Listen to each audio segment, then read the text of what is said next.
أعوذ بالله من الشيطان الرجيم.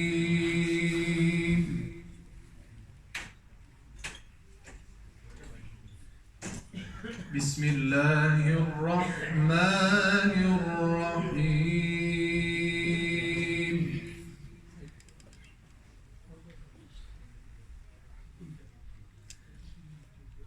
لقد صدق الله رسوله الرؤيا بالحق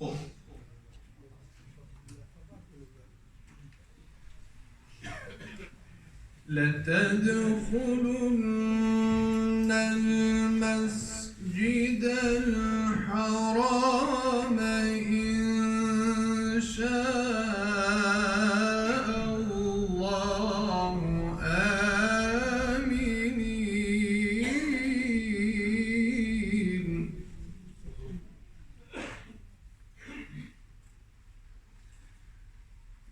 إن شاء الله آمنين محلقين رؤوسكم ومقصرين لا تخافون.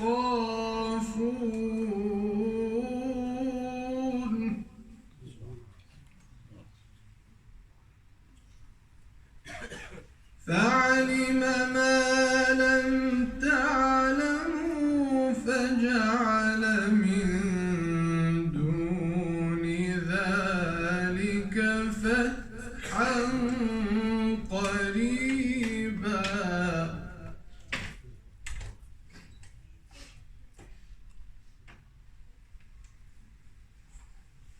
هو الذي أرسل رسوله بالهدى ودين الحق ليظهره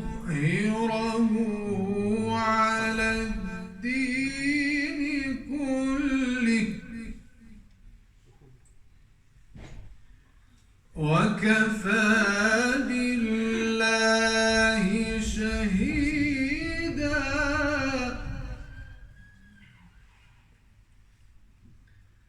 بسم الله الرحمن الرحيم.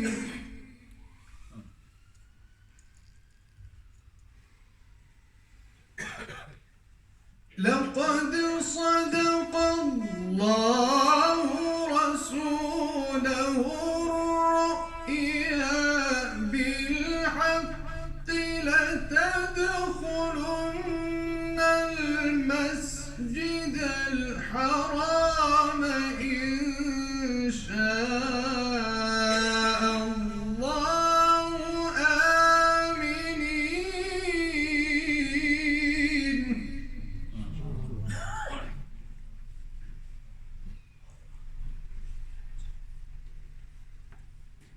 إن شاء الله آمنين محلقين رؤوسكم ومقصرين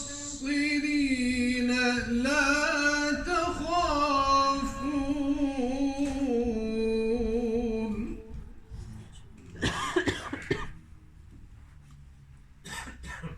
فعلم ما لم تعلموا فجعل من دون ذلك فتحا قريبا.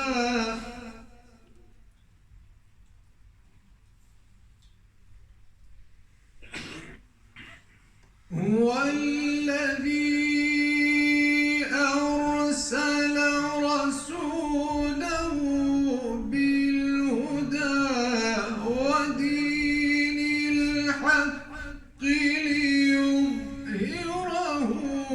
على الدين كله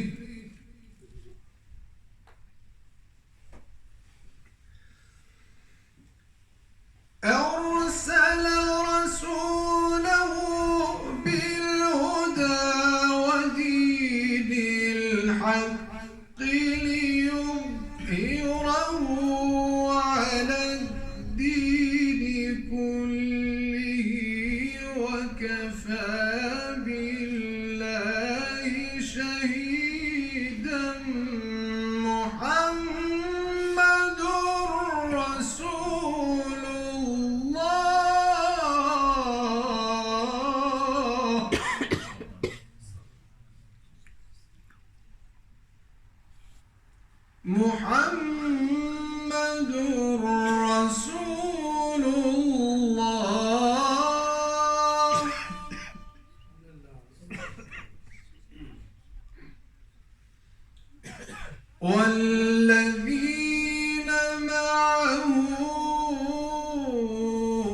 أشداء على الكفار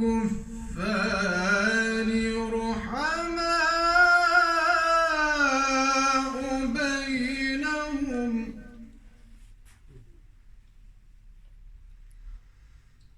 والذين معه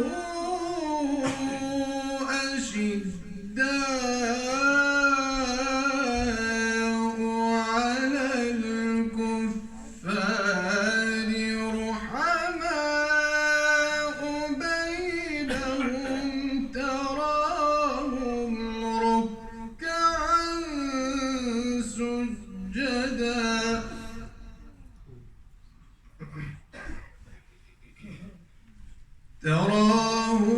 ركعا سجدا يبتغون فضلا من الله ورضوانا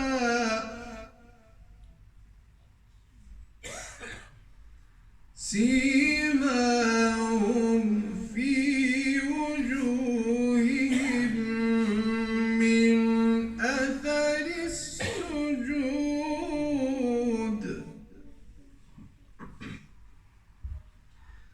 ذلك مثلهم في التوراة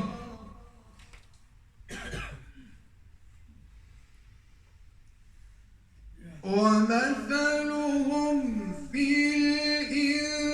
الإنجيل كزرع أخرج شطأه فآزره فاستغلظ فاستوى على سوقه يعجب الزراع ليغيظ بهم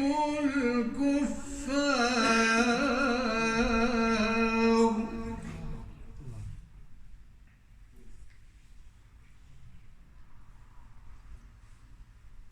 وعد الله الذين آمنوا وعملوا الصالحات منهم مغفرة وأجرا عظيما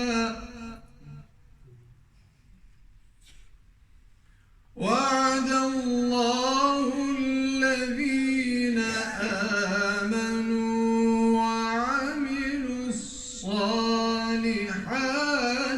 منهم مغفرة وأجرا عظيما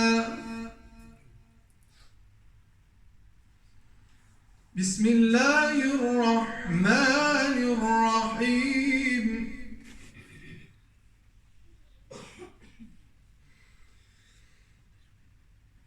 والضحى والليل إذا سجى ما ودعك ربك وما قلى وللآخرة خير لك من الأولى ولسوف يعطيك ربك فترضى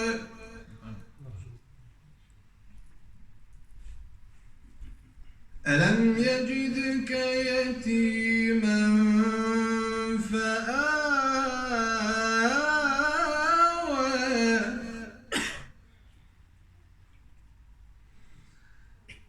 ألم يجدك يتيما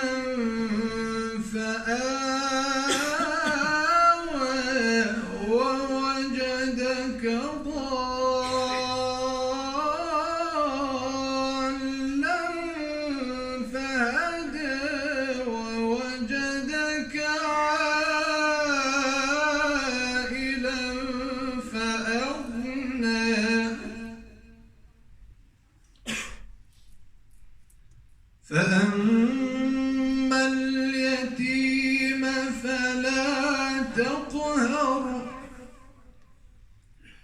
وأما السائل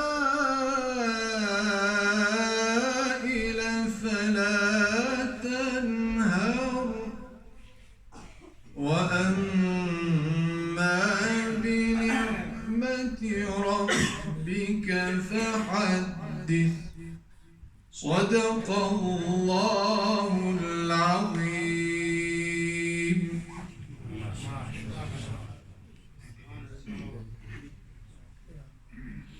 Jazakallah, Adil Yusuf, very beautiful recitation.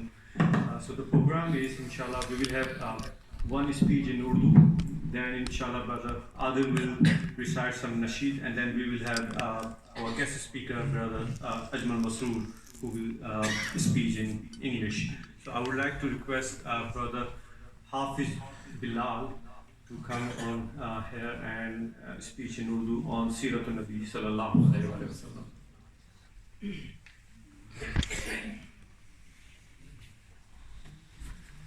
Hafiz Bilal is from Pakistan, but he lived in Italy and recently moved to UK.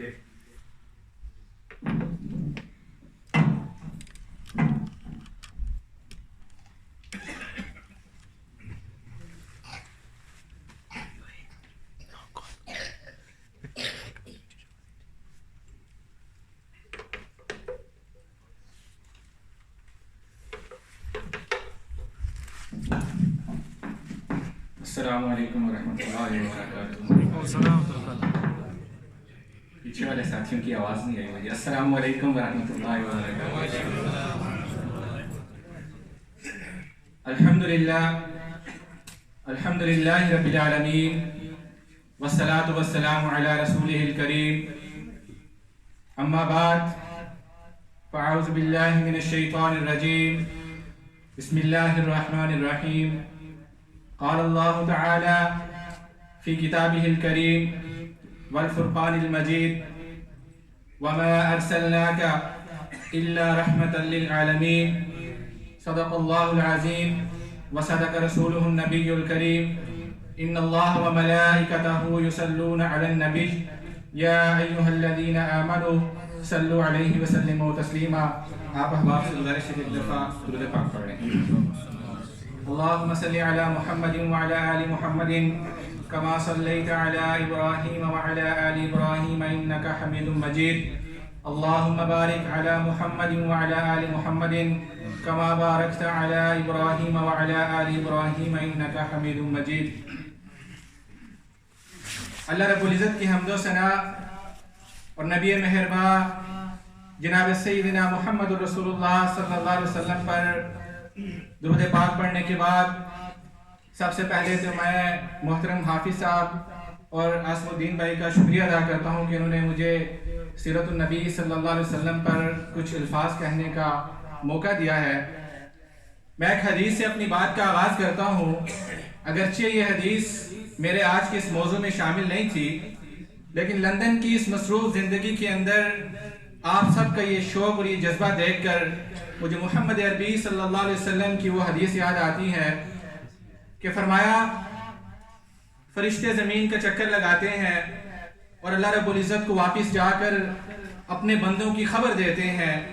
جب فرشتے کسی ایسے پروگرام یا ایسی محفل کے پاس سے گزرتے ہیں، واپس جاتے ہیں، اللہ رب العزت کی ذات ان سے پوچھتے ہیں کہ بتاؤ میرے بندوں کو کن حال میں پایا؟ تو وہ فرشتے کہتے ہیں کہ میرے مالک تیرے وہ بندے ایک محفل میں ایک مجلس میں بیٹھے تھے، تیرے حبیب کا ذکر کر رہے تھے.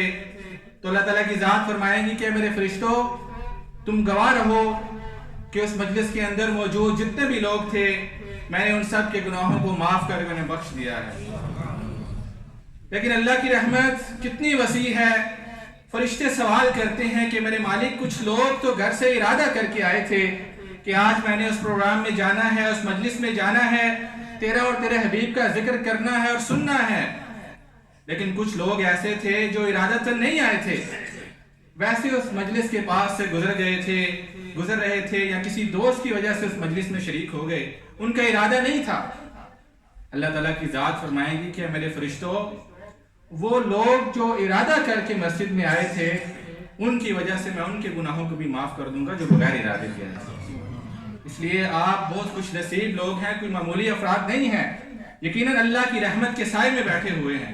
تو اس بات کے اوپر ہم اپنے رب کا جتنا بھی شکر ادا کریں وہ کم ہے. مجھے عاصم الدین بھائی نے جب میسج کیا کہ آپ نے 15-20 منٹ جو ہے وہ سیرت النبی پر بات کرنی ہے، تو فوراً سے میرے ذہن کے اندر ایک واقعہ پیش آیا. یہ تنقیدی ضمن کے اندر نہیں ہے، یہ نبی کریم صلی اللہ علیہ وسلم کی عظمت کے حوالے سے ہی ہے کہ چند برس پہلے ہم گریس کے اندر تھے، تو سیرت النبی صلی اللہ علیہ وسلم کی کانفرنس تھی. مختلف مکتبہ فکر سے علماء اسٹیج کی زینت بنے بیٹھے تھے. تو اسٹیج سیکٹری جو تھے انہوں نے ایک عالم کو دعوت دی کہ مولانا آپ اسٹیج پر آئیں اور 15-20 منٹ میں جو ہے وہ نبی کریم صلی اللہ علیہ وسلم کی سیرت بیان کریں. انہوں نے بھی یقیناً تنقیدی انداز کے اندر بات نہیں کی تھی، محمد عربی صلی اللہ علیہ وسلم کی محبت میں بات کی، لیکن بہت پیارا جملہ انہوں نے کہا، مجھے آج بھی یاد ہے. وہ کہنے لگے کہ یہ کیسے ممکن ہے کہ میں 15-20 منٹ کے اندر اپنے پیارے نبی جناب سیدنا محمد رسول اللہ صلی اللہ علیہ وسلم کی سیرت بیان کر سکوں کہ مالک کائنات نے جب اپنے محبوب کی سیرت بیان کی تو 23 سال لگا کر قرآن کو نازل کیا. اللہ اکبر، 23 سال لگائے قرآن نازل کیا اور اپنے محبوب کی سیرت بیان کی. تو میں اور آپ کیسے اس سیرت کو مکمل کر سکتے ہیں؟ وہ کسی نے کیا خوب کہا نا کہ قرآن تیری نعت کا دیوان نظر آیا، تیری صورت و سیرت کا عنوان نظر آیا، مازاب ہیں آنکھیں تو وہ شمس ہے رخ یارو، قرآن کے چہرے پہ قرآن نظر آیا، قرآن کے چہرے پہ قرآن نظر آیا. تو اللہ رب العزت کی ذات جن کے لیے کوئی کام کرنا مشکل نہیں ہے، اس ساری کائنات کو تخلیق کیا، مجھے اور آپ کو پیدا کیا، جس کام کے کرنے کا بھی ارادہ کرتے ہیں کن کہتے ہیں فیکون تو وہ ہو جاتا ہے. لیکن محبوب کی سیرت بیان کرنے کی باری آتی ہے تو میرا رب بھی 23 سال لگا کے قرآن کو نازل کرتا ہے. 23 سال لگائے اللہ رب العزت نے اور نبی مہربان محمد رسول اللہ صلی اللہ علیہ وسلم کی سیرت کو نازل کیا. سامعین محترم، وہ کسی نے کیا خوب اشعار لکھے ہیں کہ آؤ میرے دوستو سرکار کی باتیں کریں، آؤ میرے دوستو سرکار کی باتیں کریں، آمینہ کے لال کے دیدار کی باتیں کریں. اور ہو جاتے ہیں جس سے دل و جاں بھی معطر، اور ہو جاتے ہیں جس سے دل و جاں بھی معطر، آپ کی اس زلف عنبر بھار کی باتیں کریں.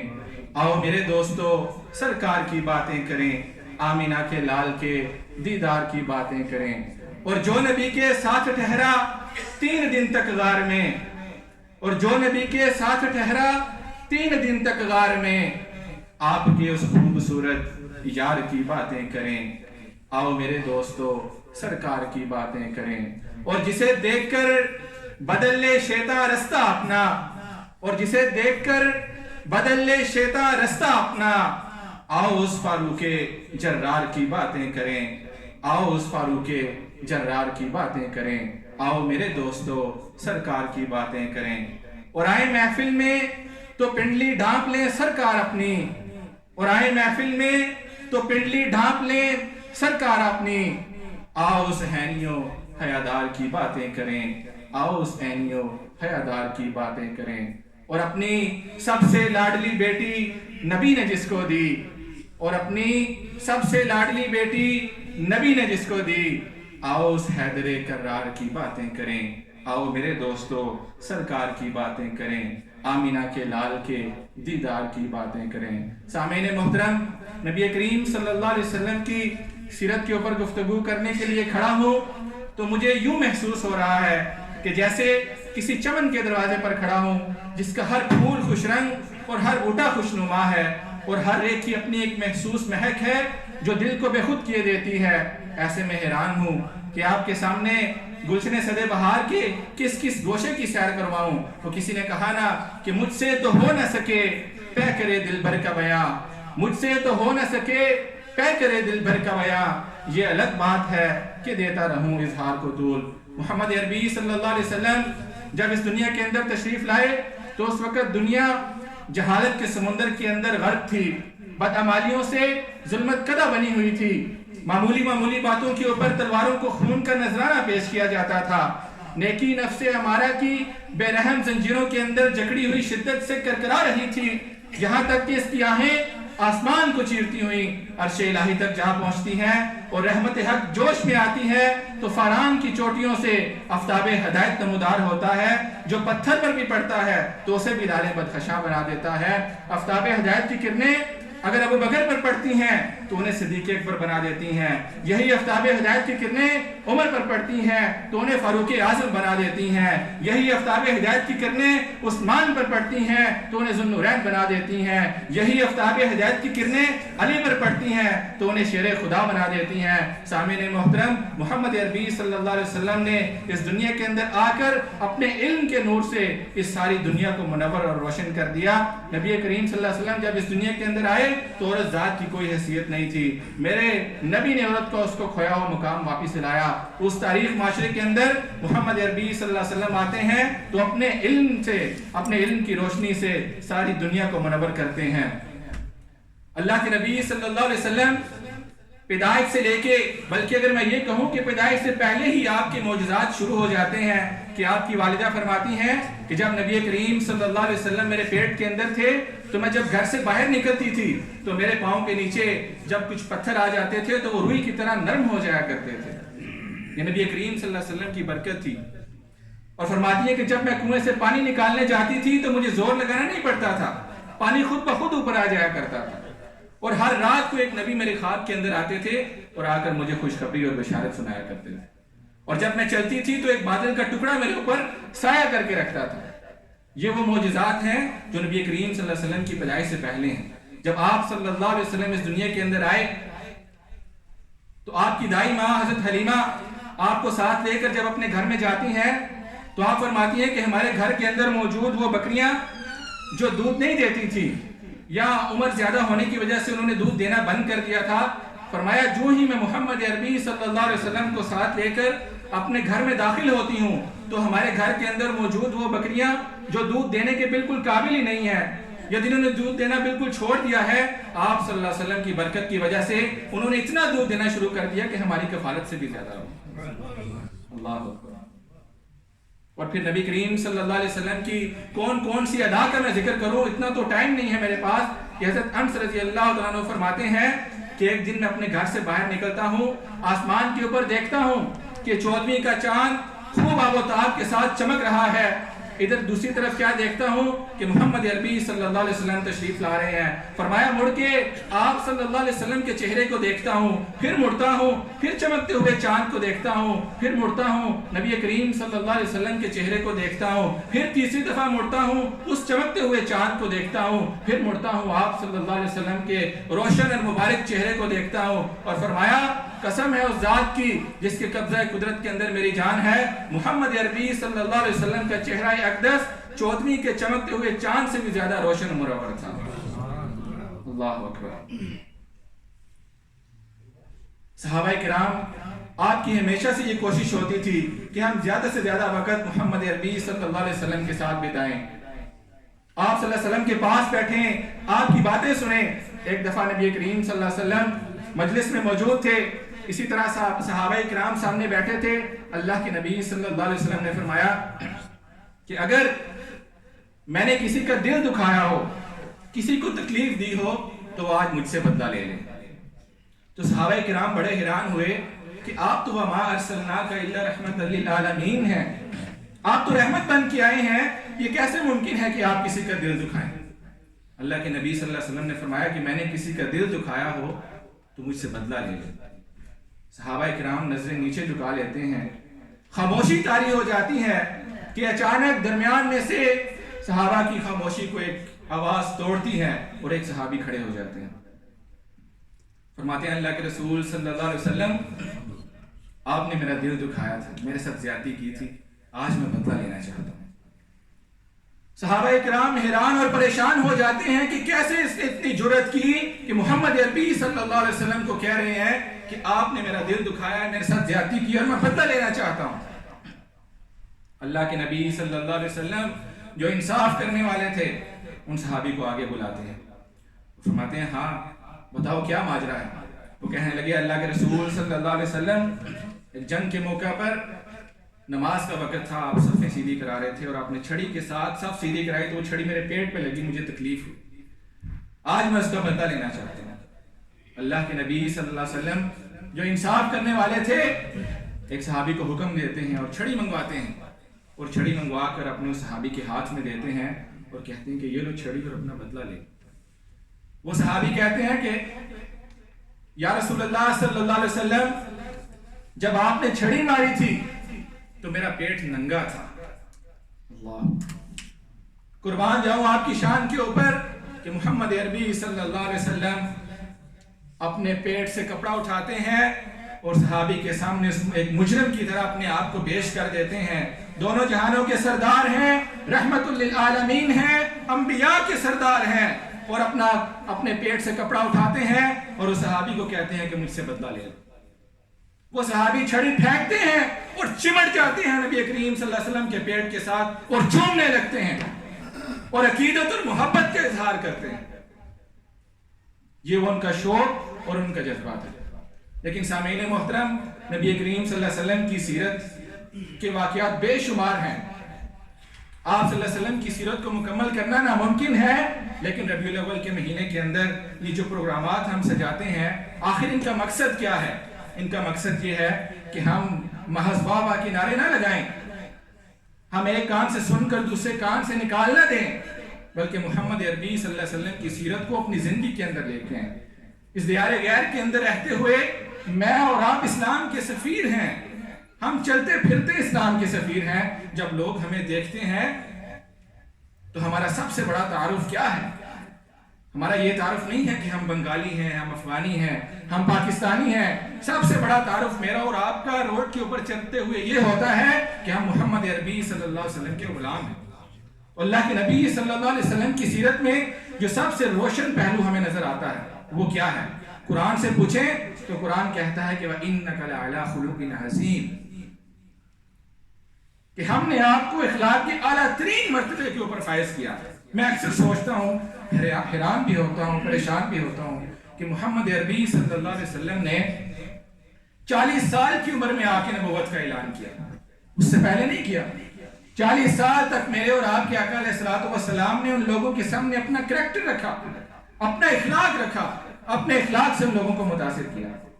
اس لیے میرے اور آپ کے اوپر بھی یہ فرض ہے، ہم دائی ہیں، باعثیت نبی کریم صلی اللہ علیہ وسلم کی امتی ہونے کے ناطے ہم دائی ہیں، اور دائی ہونے کے ناطے سب سے پہلی چیز جو ہمارے اندر ہونی چاہیے، ہمارے دل نفرتوں سے پاک ہونے چاہیے۔ کسی کے لیے ہمارے دل کے اندر نفرت نہیں ہونی چاہیے۔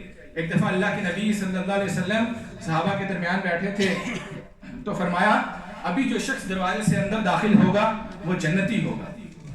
تو صحابہ کی نظریں فوراً مڑ جاتی ہیں اور دروازے کی طرف دیکھنے لگتے ہیں کہ کون ہے اتنا خوش نصیب۔ ایک صحابی آتے ہیں اور آ کر اس مجلس میں بیٹھ جاتے ہیں۔ دوسرے دن پھر اللہ کے نبی صلی اللہ علیہ وسلم فرماتے ہیں کہ ابھی جو شخص دروازے سے اندر آئے گا وہ جنتی ہوگا۔ دوسرے دن پھر وہی صحابی جو پہلے دن آتے ہیں، وہی صحابی اس دروازے سے اندر داخل ہوتے ہیں اور آ کر صحابہ کے درمیان بیٹھ جاتے ہیں۔ تیسرے دن پھر اللہ کے نبی صلی اللہ علیہ وسلم وہی بات دہراتے ہیں کہ ابھی جو شخص دروازے سے اندر داخل ہوگا وہ جنتی ہوگا۔ صحابہ کی نظریں پھر دروازے پر لٹک جاتی ہیں، کیا دیکھتے ہیں کہ تیسرے دن پھر وہی صحابی اس دروازے سے اندر آتے ہیں اور آ کر مجلس میں بیٹھ جاتے ہیں۔ جب مجلس ختم ہوتی ہے تو ایک صحابی ان سے کہتے ہیں کہ میں آپ کا مہمان بننا چاہتا ہوں، تو ان کے ساتھ چلے جاتے ہیں۔ وہ اس نیت سے جاتے ہیں کہ میں دیکھوں کہ یہ صحابی کیا عمل کرتے ہیں کہ جس کی وجہ سے اللہ کے نبی صلی اللہ علیہ وسلم نے انہیں جنت کی بشارت دی ہے۔ اب وہ چھپ چھپ کے دیکھتے ہیں کہ یہ کیا کرتے ہیں، لیکن وہ عام صحابہ کی طرح اپنی نماز پڑھتے ہیں، اپنے گھر کے کام کاج کرتے ہیں، قرآن کی تلاوت کرتے ہیں، کوئی ایسا اضافی عمل نظر نہیں آتا۔ جب چند روز گزر جاتے ہیں اور وہ اپنے اس مشن میں ہار جاتے ہیں تو صحابی کے پاس چلے جاتے ہیں اور جا کر کہتے ہیں کہ اللہ کے نبی صلی اللہ علیہ وسلم نے 3 دن جنت کی بشارت دی اور 3 دن آپ اس دروازے سے اندر آتے رہے۔ میرا آپ کے ساتھ وقت بتانے کا مقصد یہ تھا کہ میں دیکھ سکوں کہ آپ آخر ایسا کون سا عمل کرتے ہیں کہ جس کی وجہ سے محمد عربی صلی اللہ علیہ وسلم نے آپ کو اتنا بلند رتبہ اور مقام عطا کیا ہے۔ انہوں نے کہا تم نے دیکھا میں عام صحابہ کی طرح نماز پڑھتا ہوں، قرآن کی تلاوت کرتا ہوں، اپنے گھر کے کام کاج کرتا ہوں، لیکن ہاں ایک عمل ہو سکتا ہے، आप भी सुनिए और जरा कान खोल कर सुनिए कि कौन सा अमल है कि जिन्होंने जन्नत की टिकट इतनी आसान बना दी। फरमाया एक बात हो सकती है, वो ये है कि मैं अपने किसी भाई के लिए अपने दिल के अंदर नफरत नहीं रखता, किसी के लिए बुग़्ज़ नहीं रखता हूँ। मेरा दिल हर उसके लिए पाक है जिसने मेरे लिए अच्छा किया है, और उसके लिए भी पाक है जिसने मेरे लिए बुरा किया। तो अपनी गुफ्तगू से मैं आपको सिर्फ यही पैगाम देना चाहूँगा कि अपने दिलों को नफरतों से पाक कीजिए। हमारे नबी करीम सल्लल्लाहु अलैहि वसल्लम नफरत नहीं मोहब्बत लेकर आए थे, और मोहब्बत का झंडा उठाकर ही उन्होंने इस्लाम की दावत दी थी। जब हमारे दिलों के अंदर भी मोहब्बत आएगी, हम एक ही साफ के अंदर खड़े होते हैं और अपने भाइयों से नाराज होते हैं। दिलों के अंदर नफरत होती है, तो अपने दिलों को नफरतों से पाक करें। अल्लाह ताला से दुआ है कि अल्लाह ताला हम सब का यहाँ पर आना अपनी बारगाह में कबूल मंजूर फरमाए। वमा अलैना इल्लल बलाग।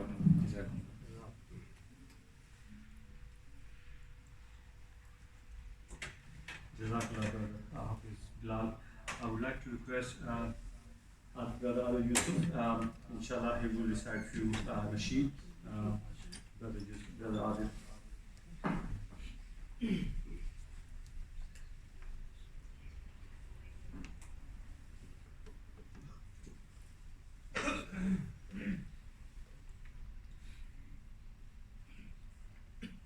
وأجمل منك لم ترى قط عين،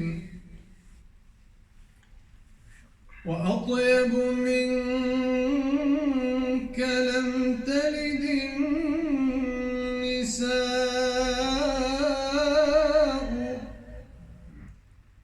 خلقت مبرأ من كل عيب، كأنك قد خلقت كما تشاء.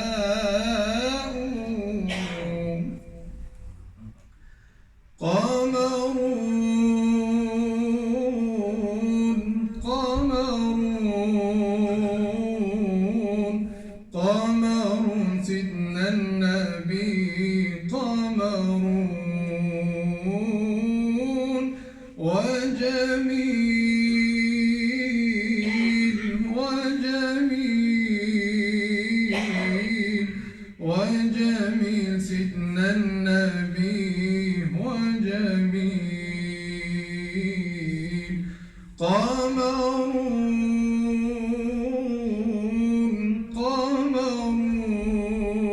قمرون قمرون سيدنا النبي، قمرون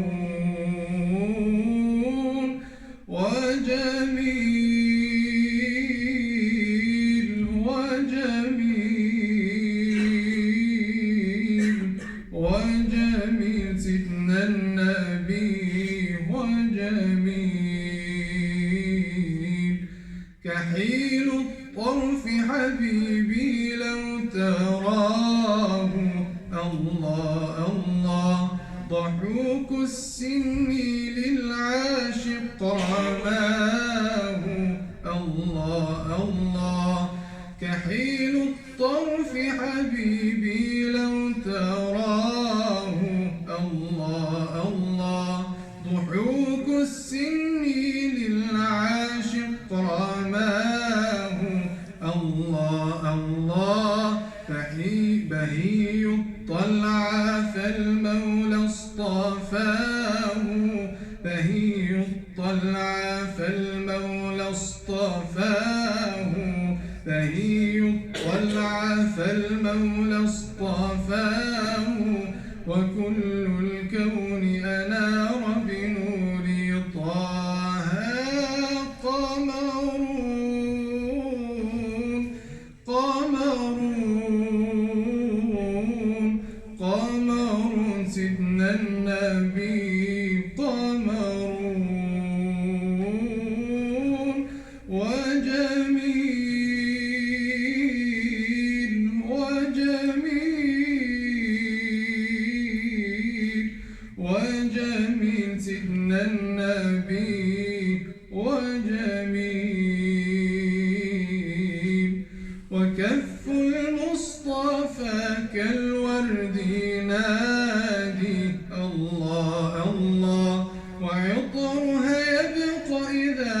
مست أيادي الله الله وكف المصطفى كالورد نادي الله الله وعطرها يبقى إذا مست أيادي الله الله وعم نوالها كل العباد وعم نوالها كل العباد وعم نوالها كل العباد حبيب الله يا خير البرايا قمرون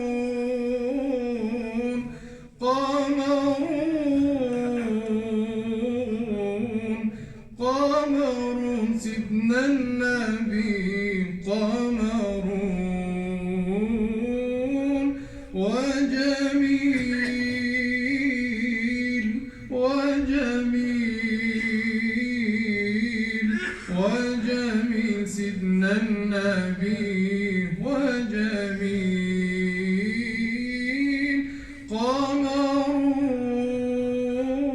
قمرون قمرون قمرون سيدنا النبي قمرون وجميل وجميل وجميل سيدنا النبي وجميل.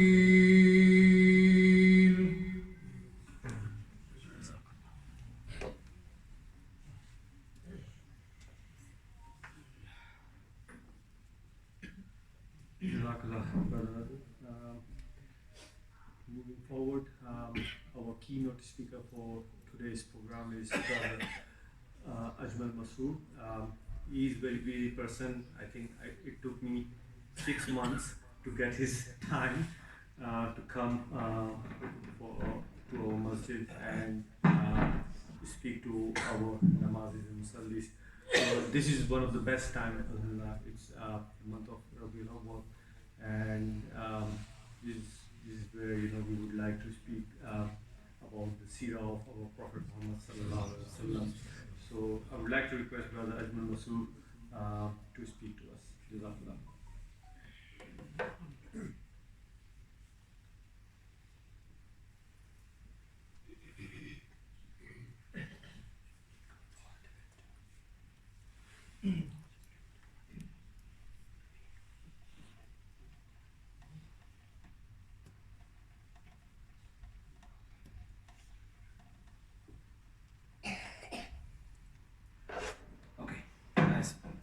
أعوذ بالله من الشيطان الرجيم بسم الله الرحمن الرحيم الحمد لله رب العالمين الحمد لله نحمده ونستعينه ونستغفره ونعوذ بالله من شرور أنفسنا ومن سيئات أعمالنا من يهده الله فلا مضل له ومن يضلل فلا هادي له ونشهد أن لا إله إلا الله وحده لا شريك له ونشهد أن سيدنا حبيبنا محمدا عبده ورسوله أرسله بالحق بشيرا ونذيرا وداعيا إلى الله بإذنه وسراجا منيرا. أما بعد, my brothers and sisters, Assalamu alaikum wa rahmatullahi wa barakatuh. It's a great pleasure and honor to be here. To be here for many reasons. I miss this mosque dearly. I began my life's job as an imam from this masjid, from here, this very pulpit, in 1991, 92, those days when this masjid was just starting up. So it's a pleasure to come back and to stand here and to speak to you all. It reminds me of my life here. I used to live next road, Selsdon Road. I lived there for a long time. I can see Rana Sahib here. Nice to see you. I can see many other uncles, elders who I've known for years and you've seen me for years. So don't worry, it's not the busyness that I've had that has kept me away, but my heart has always been here. When Rabiul Awwal comes, we all become very much fond of our beloved Prophet Muhammad sallallahu alaihi wasallam. Suddenly we wake up. Oh, Prophet Muhammad sallallahu alaihi wasallam was born on this month. We must do something. There are people who do all sorts of things in the name of the life of the Prophet, in celebration of his life. From strange to weird. Some even do things that have nothing to do with Islam. For example, cutting cakes on his birthday. Wallahi, I've never come across such an ajib practice in my life. Now, look, I can turn a blind eye to you cutting cakes on your wedding days. I can. I can turn a blind eye to you cutting cakes on your own birthdays, no problem, or your children's. But cutting cake on the birthday of the Prophet of Allah sallallahu alaihi wasallam must have some value, must have some connection, right? Prophet sallallahu alaihi wasallam should have done it himself. But he didn't. So, this idea that we can get away by doing anything we like in his name, just because he was born on this day, I'll challenge you that you can't. Allah will ask you on the day of judgment, actually, is this the true manifestation of the love that you had for Muhammad sallallahu alaihi wasallam? Is this the love that you had for my Prophet? Some people do processions, walk up and down High Street with flags. People do all sorts of things. But the best way to celebrate his birthday, my brothers and sisters, is to celebrate it every day. Best way to celebrate his birthday is to live his teachings every day. Allah says in the Quran, وَإِنَّكَ لَعَلَى خُلُقٍ عَظِيمٍ. And in you, O Muhammad, we have created supreme example. خُلُقٍ عَظِيمٍ, the best example of character.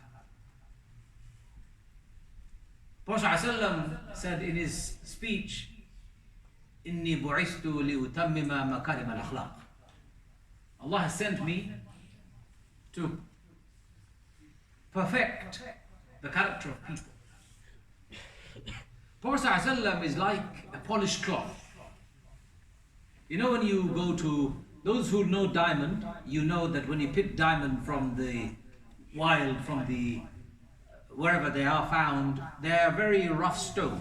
They don't look shiny. In fact, you may not even know it's a diamond unless you're trained. When you pick it up, and if it's diamond, you polish it with a polished cloth until it shines. You cut it until it looks like diamond. In the nature, the glittery, the shiny, the beautiful shape of a diamond doesn't exist. Human beings polish it. Prophet ﷺ is like that polished cloth. Allah sent him to us as his prophet to polish our character by the examples he laid out. Now, brothers and sisters, who better can tell us about his example than his own wife? When a group of companions came to the Prophet of Allah's wife after Prophet had died, and they said, "Oh Prophet, oh Aisha, please tell us about Muhammad sallallahu alaihi wasallam." She said, "Do you not read the Quran?" They said, "How is that an answer? We are asking you to tell us about the Prophet. Why are you saying we don't read the Quran? Of course we read the Quran." Prophet ﷺ's wife Aisha said, he was the living manifestation of the Quran. If you want to see Quran walking, Quran living, you look at the life of the Prophet of Allah sallallahu alaihi wasallam. We Muslims have become jalebi eating, galabiya wearing Muslims today. Are you listening? We love our jalebis when the birthday of the Prophet comes, and we say that's the sunnah. We wear long dresses, mashallah, looking beautiful. We think that's the sunnah of the Prophet of Allah sallallahu alaihi wasallam. Somebody a few days ago stopped me in the mosque and in a shop really, and he said to me, I was growing my hair very long. I didn't have the time to cut it actually, but anyway, until day before yesterday, it was very long. So he stopped me in the shop and he said to me, "Oh, are you growing the hair of the Prophet sunnah? Is it the sunnah hair?" I said to him, "What do you mean, is it the sunnah hair?" Because the long, you know, the long one. So I said to him, "Can I ask you a question?" Sure. was the Prophet of Allah sallallahu alaihi wasallam born with long hair? He said no. What was he born with?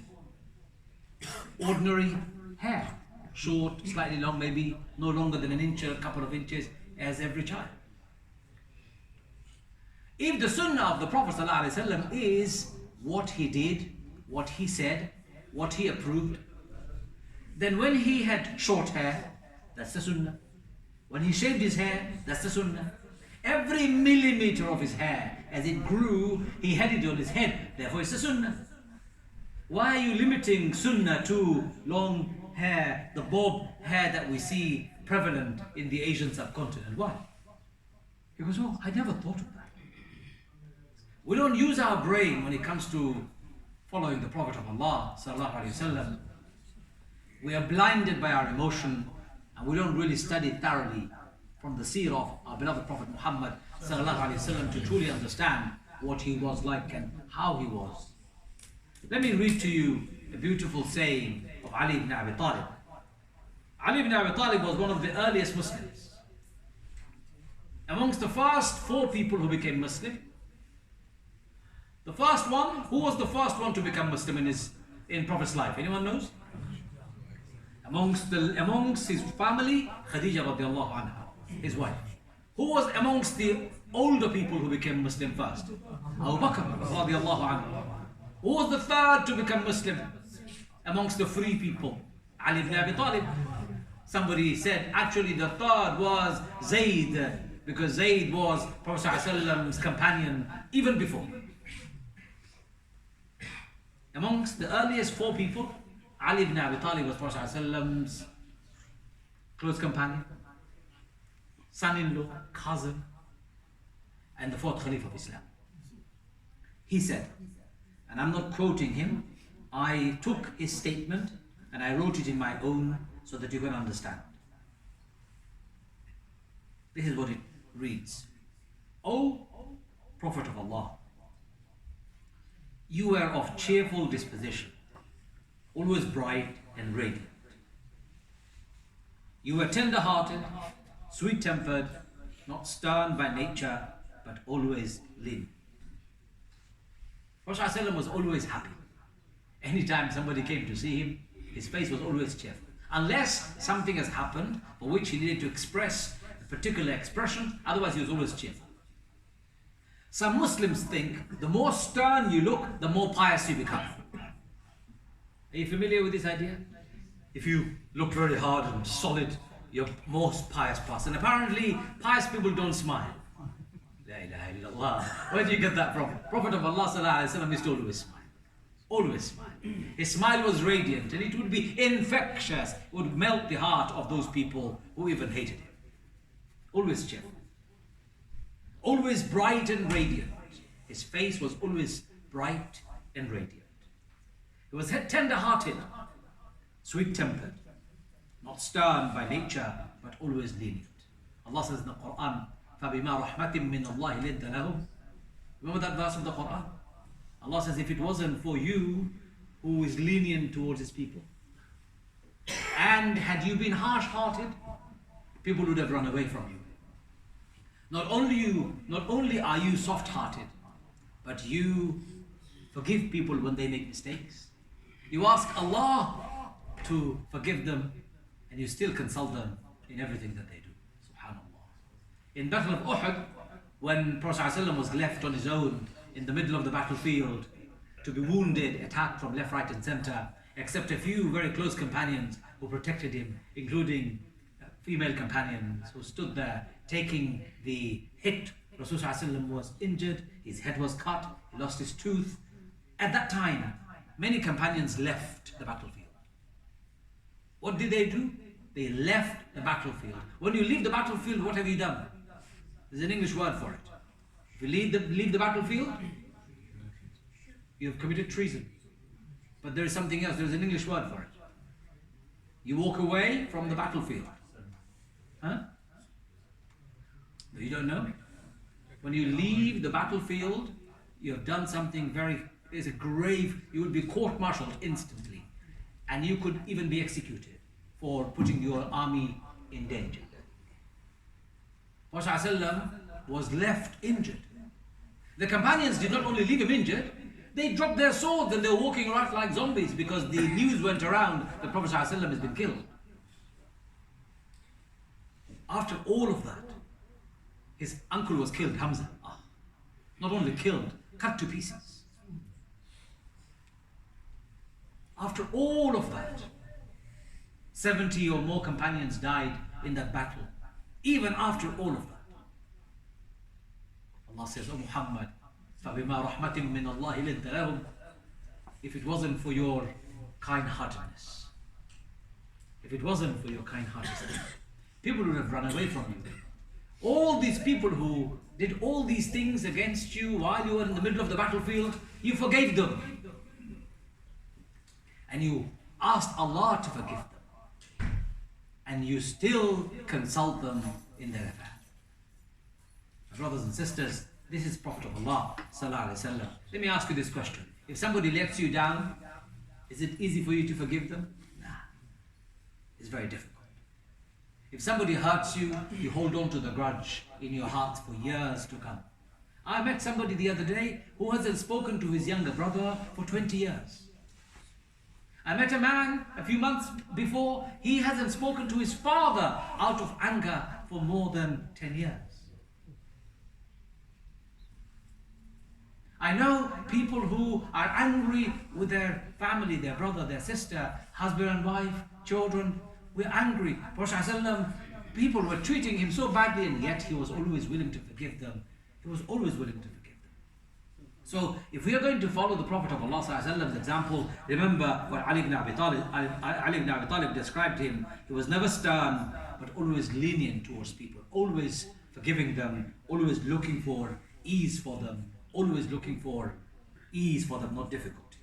And then Ali said, you never spoke harshly, nor were you accustomed to speaking loudly. You never said anything lewd or unseemly. You did not seek faults of others, and you were not stingy or miserly. Prophet ﷺ was never harsh to people. Even when the lady used to throw rubbish at him, you know that story? Every morning a lady used to throw rubbish at him. One day when she didn't throw rubbish, Prophet ﷺ went and looked for her. Where is this woman who is throwing rubbish at me? I can't see her this morning after Fajr. He goes and finds her in her house, very unwell. He sits with her, looks after her, nurses her until she becomes better. And then she says, and who are you? I've never seen you before. No other people care about me, the elderly woman. Nobody came to see me, I'm on my own. Who are you? Why have you come to see me?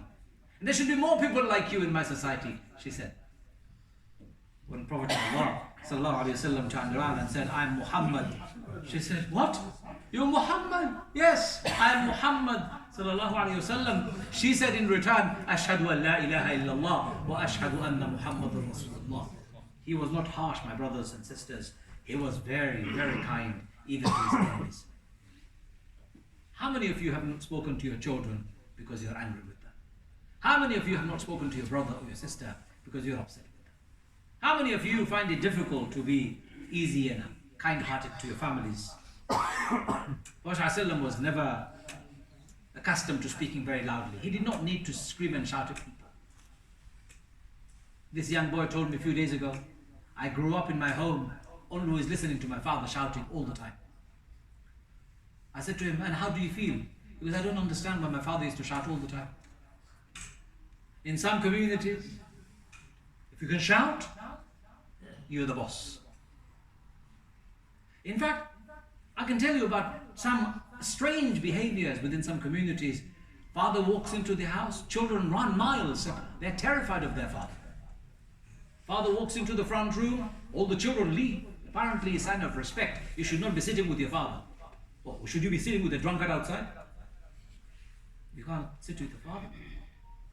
Prophet ﷺ was never harsh, never loud. And yet our families feel the need to be loud, and our fathers and our mothers need to feel the need to scream and shout at their children. If we are truly following the examples of our beloved Prophet Muhammad ﷺ, he was never ever loud to anybody. A man came to the Prophet of Allah ﷺ, and he said, and who are you? You? Like this. You? Who are you? If I was to use crude word, it would be who the hell are you, right? In our colloquial street language. It was harsh, very rude. You know what the Prophet ﷺ said in return? I'm Muhammad ibn Abdullah. I am Muhammad, the son of Abdullah. He did not say, my name is Hazrat, Maulana, Allama, PhD, this. He didn't say anything. He could have said, Rahmatul lil Alameen, Sayyidul Mursaleen, Khatam al-Anbiya. He could have said all of this. He didn't say anything. He said, I am Muhammad. He did not even say Nabi Allah. He didn't even say that. He said, I am Muhammad ibn Abdullah. Do you know why he said that? This man is an ordinary Bedouin from the streets. He doesn't like Muhammad, the Nabi Allah. Maybe he would like Muhammad ibn Abdullah. Maybe. So he said, I am Muhammad, son of Abdullah. Just like you, an ordinary man, son of a father, and a Bedouin like you.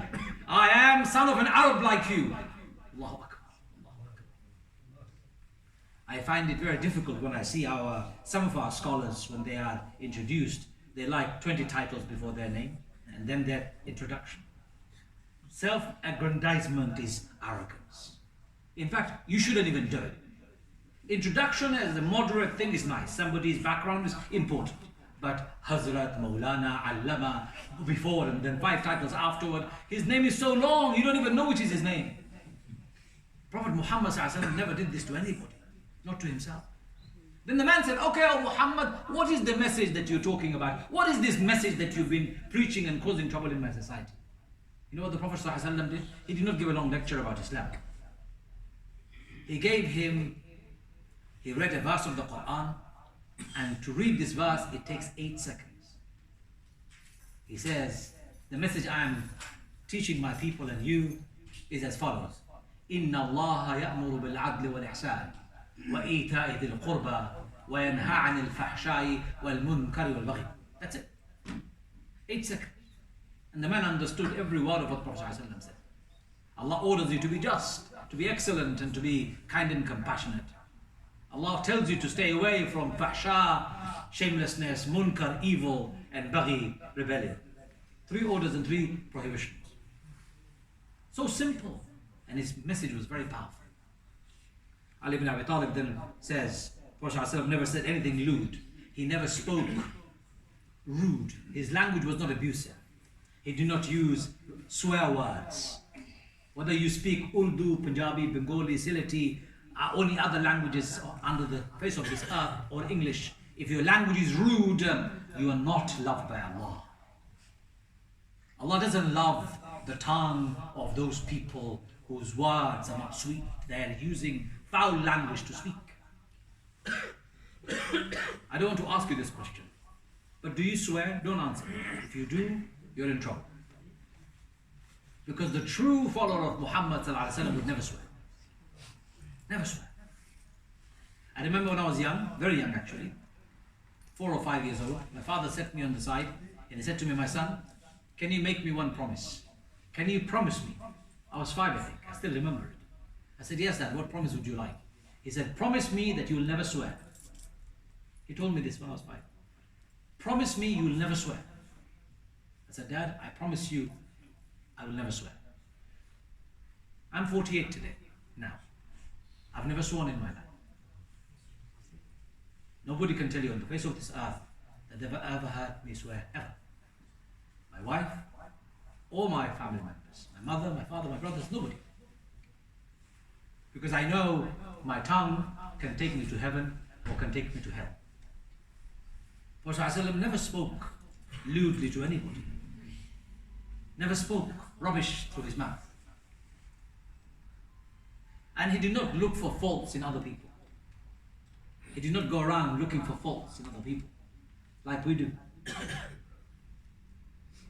Your prayer is not right, your bed is not right, your hat is not right, your jubbah is not right. You don't even look right, somebody said to me the other day. I said, Allahu Akbar, how can I not look right? Allah made me, my brother. If you're complaining about my looks, complain to Allah, not me. I remember one brother was very upset with me because I wasn't wearing a hat. He came and screamed at me saying, where is your hat? Blah, blah, blah. He gave me a long lecture. Afterward I said to him, so you don't like me without my hat? He said, yes. I said, do you like everything else about me? He goes, yes. I said, let me give you a hug. You only dislike the fact that I don't have a hat. but there is so much more about me than my hat. Do you like my face? Do you like my hands? Do you like my clothes? He didn't know what to say. Prophet ﷺ did not look at faults of other people. He did not look at faults of his own wife. Aisha radiallahu anha said, Prophet Muhammad ﷺ never ever said, "Oh Aisha, why not? Why this? Why this? Why not?" Never complained, never criticized me. One day Aisha was at home and another wife of Prophet of Allah ﷺ gave Prophet ﷺ some food. And Aisha wasn't a very good cook. Amongst his wives, Aisha wasn't a very good cook. She was young. She didn't have much experience in the kitchen, of course. She was very young. So therefore she didn't know how to cook. Another wife who was much older gave nice food. And the wife of Prophet ﷺ had good intention. So the food came to the Prophet of Allah's house. And Aisha took the bowl and she threw it on the floor out of jealousy. The food went everywhere. Prophet ﷺ sat down on the floor and gathered all the food and gathered the broken bowl and said nothing, stayed quiet. Of course, Aisha wanted to get a response.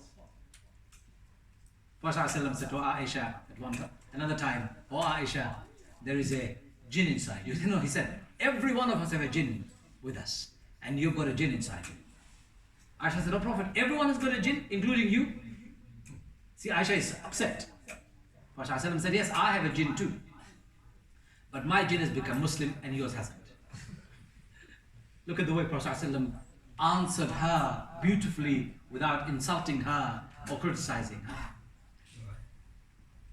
Aisha said Prophet ﷺ was so beautiful in his character that when I did something wrong, I knew instantly. But Prophet ﷺ was also a human being. So he said to Aisha, "Aisha, I know when you're upset with me and I know when you're angry with me." Aisha said, "Oh Prophet of Allah, how do you know when I'm upset or angry with you?" Prophet ﷺ said, "When you are upset with me, oh Aisha, you swear in the name of the Lord of Ibrahim. And when you are happy with me, you swear in the name of the Lord of Muhammad sallallahu alaihi wasallam." It's called being a human, living a life of a human. He was absolutely kind, generous to his wife and his family. He did not look at faults of other people. And Prophet ﷺ was never stingy. If anybody came to ask for anything to the Prophet of Allah, he gave it. Even if he didn't have any food, he still asked Aisha, "Do we have any food at home?" "Yes, Ya Rasulullah, we've got a glass of milk. Give it to that person." And Aisha would say, "I'm so hungry, I haven't eaten for many days, and I'm waiting with the milk so that Prophet of Allah would come home and I would share this with him." But he gave it away to somebody else who needs it more. Prophet ﷺ would tie things around his stomach in order to not be succumbed by the hunger. Don't think Prophet of Allah was poor. He chose to live a life of simplicity as opposed to luxury. He chose the life of this kind instead of opulence because he chose that life. My brothers and sisters, Prophet of Allah ﷺ wasn't stingy. He was very generous. Muslim community is very generous, alhamdulillah. I just want to remind you that you, as Muslim community, is the most generous people in this country. Last Ramadan, you donated more than 150 million pounds in Ramadan only. Allahu Akbar. In 1 month, Muslim community is very generous. It is one good thing. Amongst our communities, the most generous people, can I just say, don't get offended, the Pakistanis. The most generous of our communities in this country are the Pakistanis. Wallahi, I've never seen such a generous people in my life. Wherever I go, I fundraise all the time. And you know this. They give the most. They don't even ask questions. They just give. Other communities ask questions. It's okay, you can ask me questions. But they give. I don't know how and where they get it from. Maybe the love of the Prophet of Allah, they have more. Maybe, I don't know. But they are very generous. But we're all generous because together we gave 150 million last year. In 1 month alone, subhanAllah. Prophet ﷺ, my brothers and sisters, Ali said, if you disliked the request, you simply ignored it. And instead of refusing it outright, you'd remain silent. If somebody gave something to the Prophet or asked something from the Prophet, if he did not like the request, he would not tell the man, "Go away, I don't want to know." Or did not insult the person, he just stayed quiet, silent. In response, the other person didn't get insulted. Ali ibn Abi Talib then goes on to say, from 3 things he always kept aloof: squabbling, arrogance, and dabbling in futile tasks. You didn't squabble with people, you didn't demonstrate arrogance, and you did not dabble in futile tasks. My brothers and my sisters, you know, arrogance is a big problem for a lot of us in this country, in our community. We are ignorant and arrogant together. It's a very dangerous combination. What is arrogance? Arrogance is the cloak of shaitan. Allah kicked him out of the heavens because he was arrogant. Couldn't Prophet Muhammad ﷺ be arrogant? Of course he could have. But he was never arrogant. So humble he was. He comes to his people and he reads out the verses of the Quran that tells him Muhammad off. Abasa wa tawalla. Allah revealed the whole verse, whole surah about Prophet ﷺ's behavior towards the blind man. Remember the story? A blind man came to see the Prophet of Allah, and Prophet ﷺ was busy with the elite of his society. He did not look at the man, he did not give him any attention, he turned his eyes away, and Allah was not happy with Prophet ﷺ's treatment of this blind man, that Allah revealed whole surah's first section saying, "Oh Muhammad, why are you not looking at this man? Do you think those elite are better than this man?" And every time this blind man would come to the Masjid of Allah sallallahu alaihi wasallam, he would get up and hug him and he would say, "Because of you, Allah put me right." Allahu Akbar. If it was another man, if it was another person, he would not say, "Allah just told me off, guys. Hey, look, Allah just told me off." No, of course he wouldn't. Self-deprecation wouldn't be the norm. But Prophet ﷺ was so humble because he wasn't talking from himself. He was only delivering a message from Allah. He was the messenger of Allah. That's why Allah says, وَمَا أَرْسَلْنَاكَ إِلَّا رَحْمَةً لِلْعَالَمِينَ. O Muhammad, we have sent you nothing but a mercy to the entire humanity. Brothers and sisters, Prophet ﷺ did not get involved in squabbling or arguing with people. In fact, one day he came out and he saw a group of people arguing. He forgot because of the argument, and he was mediating between them the day of Laylatul Qadr. He was coming out to tell people which day will be Laylatul Qadr. On the way he saw two people arguing, he stopped and he stopped them from arguing. He came and he said to the companions, "Wallahi, I've forgotten which day Laylatul Qadr is exactly, but I remember it's the last 10 days of Ramadan, and I also remember it's the odd numbered nights. Maybe in there is barakah, go and seek for it." Subhanallah. My brothers and sisters, Prophet of Allah sallallahu alaihi wasallam did not engage in squabbles or waste of time talking. 3 things he spared others from. He never spoke ill of anybody, he never backbite anybody, never gossiped about anybody, he did not talk negatively about anybody, he did not malign anybody, he did not do things to destroy a person's reputation, and he did not spy on people either. He didn't. In fact, backbiting and gossiping was his most detested act in the society. He hated it.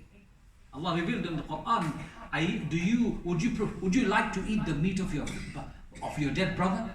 Because backbiting is like this. Somebody said to me, "Well, backbiting, even if it is true, yes. Talking behind the brother's back, even if it is true, it is backbiting. What if it is false? That's a slander." My brothers and sisters, I get backbiting on me all the time. All the time. I don't mind. It doesn't bother me anymore. In fact, I sometimes say, "Please let me know who was backbiting. I'll send you gifts," because the more you backbite about me, the more hasanat I get and more, unfortunately, terrible bad deeds you get on your record. Don't backbite anybody. Backbiting is not worth it. I remember one brother came to me in Good Street Masjid, where I used to be one of the imams, and as I was walking to do the khutbah, he came and he said to me, "Brother, do you have a minute?" I said, "Yes, I have a minute. What's the matter?" He goes to me, I'm going to go and have a heart bypass surgery today. My doctor told me I can't leave, but I told the doctor I must go. I'll be back in 2 hours. I came to tell you, I have been backbiting you for the last 5 years. Would you forgive me? I may die, I may never come back. Would you please forgive me? I said, "Of course I'll forgive you. May Allah forgive you too." I remember once I was leading prayers in my local mosque. A brother, after it was Asr Salah, Salaam Alaikum on both sides, and then he walked over everybody, came, picked me up, gave me a hug, and started crying. I said, "Why are you crying?" He goes, "I've been backbiting about you." When you backbite, the pain of backbiting stays in your heart. You know you're guilty of it. Prophet ﷺ told all of us, don't backbite. Don't talk about somebody behind their back, something that will destroy their reputation, their character. If you've got something to say it on their face. And if you've got something good to say it behind their backs. And don't spy on your brother. Oh, he doesn't pray, let me go and find out why. Spying is not allowed. Prophet of Allah sallallahu alaihi wasallam, he was always smiling at all things which made other people laugh. He would express surprise if others were surprised. He always gave a space to those who were traveling and didn't have a place. He would put patiently in his own masjid a space for those who are strangers. He will help those who were in need, and he would give his ears attentively to people who are speaking around, never cutting short anybody or interrupting them while they're talking. He would listen very carefully. He would not interrupt other people. If somebody is talking, he would let them finish. This is the example of our beloved Prophet Muhammad sallallahu alaihi wasallam. If anybody exceeded their limit, he was quite firm but never rude. He was generous, large-hearted and truthful.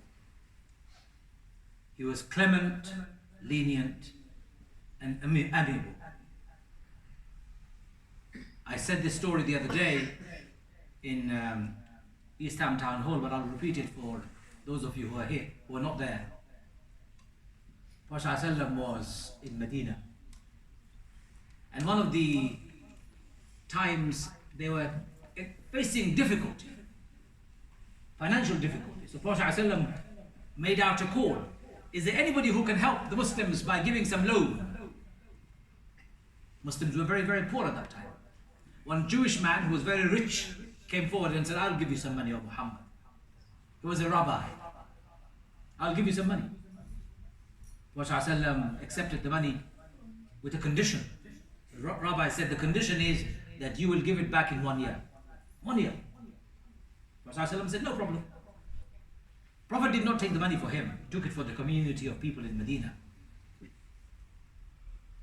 And then after 1 year, just before the 1 year was over, the Jewish man came and went to Prophet Muhammad ﷺ in a gathering, grabbed the Prophet by his collar like this and shook it and shouted at him, "Oh you, Muhammad, why haven't you paid my loan back?" Prophet of Allah ﷺ did not say anything in response. He was calm and composed. Umar ibn Khattab radiallahu anhu was around. Now you can imagine what happens, right? Umar is around. So he gets up and he says, "Oh Prophet of Allah, give me permission, I'll kill this man." He screams at the man, tells him off. Prophet ﷺ said to Umar, "Oh Umar, calm down. We don't behave like this. This is not how we deal with situations. Calm down. There is no need to talk to this man like this. This man has come to claim his loan. Let him claim his loan. Why are you talking to him like this?" But Prophet of Allah, he insulted you. So Prophet ﷺ looked at the man and said, "Yes, I took the loan for 1 year, but 1 year is not finished yet. 3 more days to go." Man goes, "I need my loan now." Prophet ﷺ said, "No problem. Umar, take the man to the food chamber where we keep the food, grains, and give the man the grains that we owe him, and please give him extra 50 kilos because you insulted him." Now Umar is even more upset. Prophet is telling Umar to pay for insulting this man, whereas this man insulted the Prophet of Allah sallallahu alaihi wasallam. Umar takes this rabbi to his storeroom, fills up his sack with all the grains, and Umar is filling it up and he's feeling very angry and upset. He says to the man, "What's the matter with you? You're a rabbi, man of God. Why did you insult my prophet like this? Why? Why do you talk to my prophet like this?" The man said, "Oh Umar, take me to your prophet. I'll explain it in front of him." Umar al-Khattab takes the man in front of the Prophet sallallahu alaihi wasallam. Prophet of Allah sallallahu alaihi wasallam is sitting there. The man comes and says, "Oh Muhammad, I insulted you before. Your companions want to know why, and you want to know why, I'm sure. I'm a Jewish rabbi. I heard that there is a prophet who has come in Mecca. And I also read that that prophet will come to Medina. And I read in my scripture all the signs of the prophet. And I've been checking your character and your behavior. All of the characters and behavior as described in our books, they meet. So I tick them all. There is one that doesn't match. It's called forbearance. I don't know how to test you against forbearance. But as soon as the opportunity came to give you loan, I schemed a plan. I came to test you to see, do you know what forbearance means? Forbearance means even if you're provoked, you don't react. If somebody pushes you, you don't react negatively, you stay calm. Somebody is insulting you, you don't respond to them with an insult, you stay calm. You're measured, you're composed, you're proportionate, you're moderate, you're balanced. That's called forbearance. And he said, I wanted to test you. And when I came and grabbed you by your collar, that was my plan. When I insulted you, that was my plan. Oh Muhammad, I can testify that ashhadu an la ilaha illallah wa ashhadu anna Muhammadur Rasulullah. You are definitely the Prophet of Allah sallallahu alayhi wasallam. Brothers and sisters, you want to follow the Prophet? How many times do we get provoked on a daily basis? Especially when you open the television and look at the news and insults against Muslims left, right and center, you get provoked. The response should never be reactionary. Response should never be response of anger and outrage. Response should always be moderate and balanced. Prophet of Allah sallallahu alaihi wasallam was truthful, clement, lenient and amiable. One who saw the Prophet for the first time was overawed. One who kept his company, came to know him intimately, became attached to him like inseparable companion. So those who stayed with him, they loved him more than they loved anything on the face of this earth. Those who stayed with the Prophet, they loved him more than they loved anything on the face of this earth. And Prophet ﷺ loved them too. Muhammadur Rasulullahi walladhina ma'ahu. I think you read this verse, right? Muhammadur Rasulullahi walladhina ma'ahu ashiddau ala al-kuffar ruhamau baynahum tarahum rukka'an sujjadan yabtaghuna fadlan min Allahi wa ridwana. Allahu Akbar. Allah is describing Prophet Muhammad ﷺ and his companions, and he says, Muhammadur Rasulullah. Muhammad is the Prophet of Allah. Walladhina ma'ahu, and those who are with him. Ashiddau ala al-kuffar, very firm against disbelief. Ruhamau baynahum, they are very compassionate with one another. Let me tell you the story of compassion. Prophet ﷺ had a companion with him called Hanzala. Hanzala was short, very short, dwarf-like and very ugly in conventional sense of the word. People would call him ugly. Prophet ﷺ took Hanzala's marriage proposal to a family and said to the father, and would you please get your daughter married to a good guy that I know?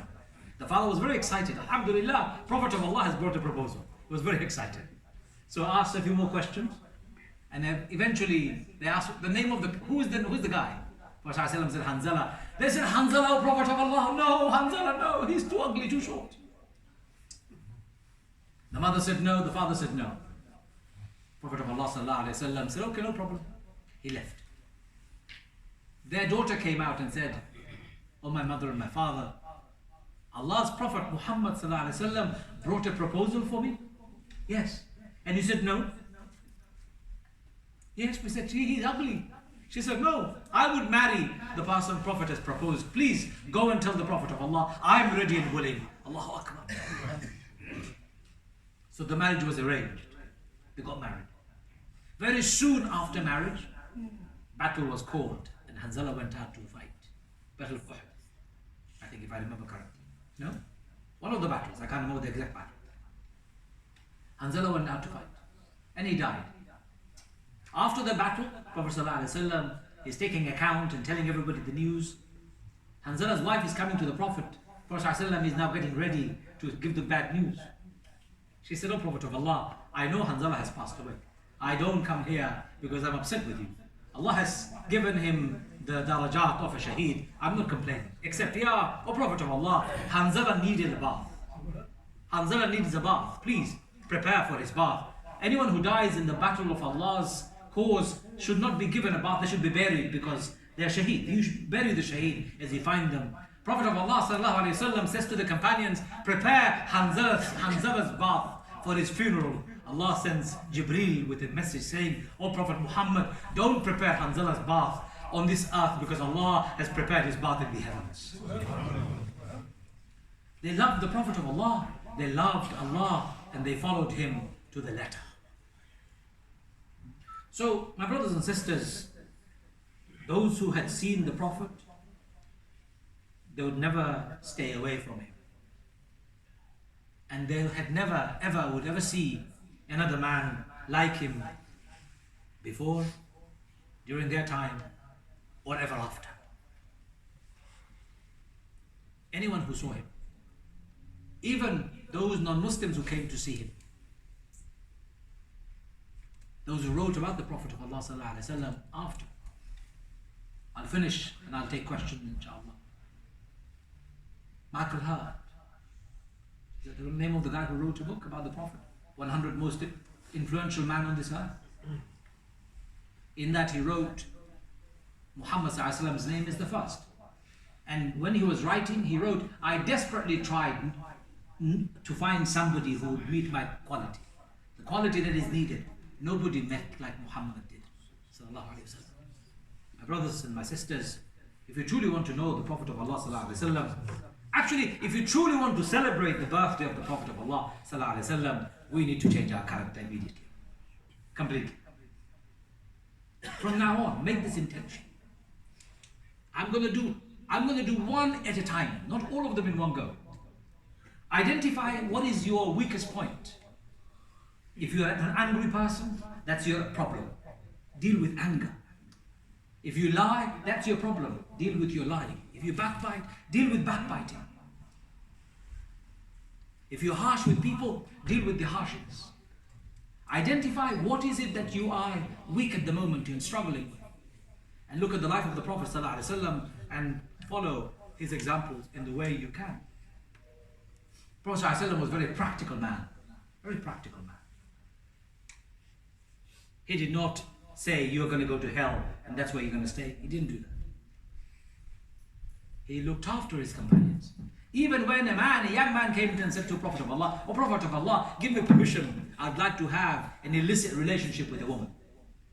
What did he say to him? Astaghfirullah, you're going to go to hell, go away. He didn't say that. He said, if you want to have an illicit relationship with somebody, this person would be somebody's daughter.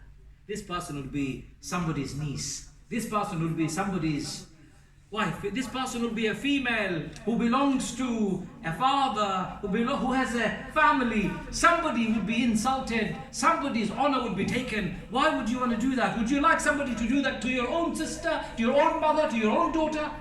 The young man said, no. Prophet ﷺ said to him, would you still want to go and do what you are asking to do? The man said, no, Prophet of Allah, I'm fine. Do you see how the Prophet dealt with people? He was extraordinarily lenient. He never made Islam difficult for people.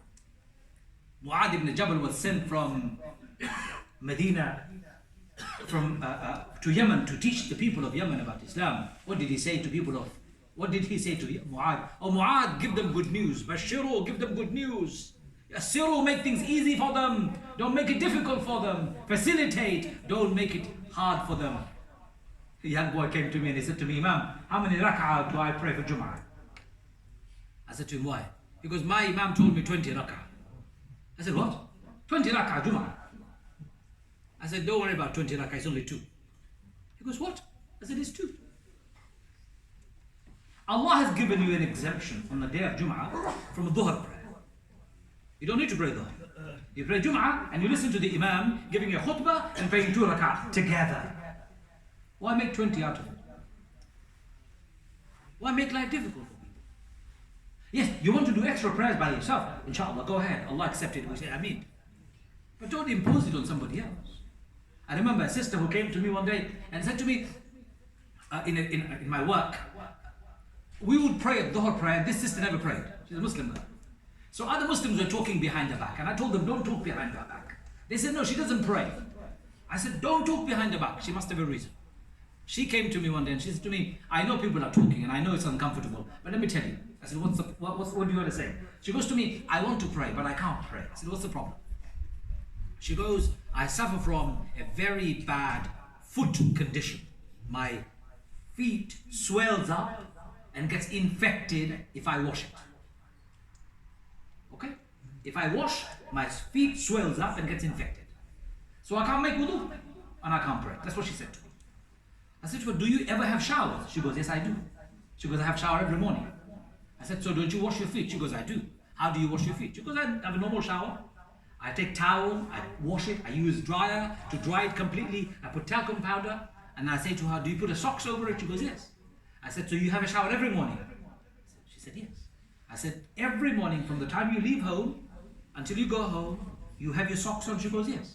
I said, then from today, you don't need to wash your feet for wudu. All you do is wash other parts of your body, and when it comes to feet, just wipe over it. She goes, really? I said, yes. Just wipe over it, my dear sister. 15 years later, I met her. She goes to me, I've never missed my prayer ever. Never missed my prayer ever.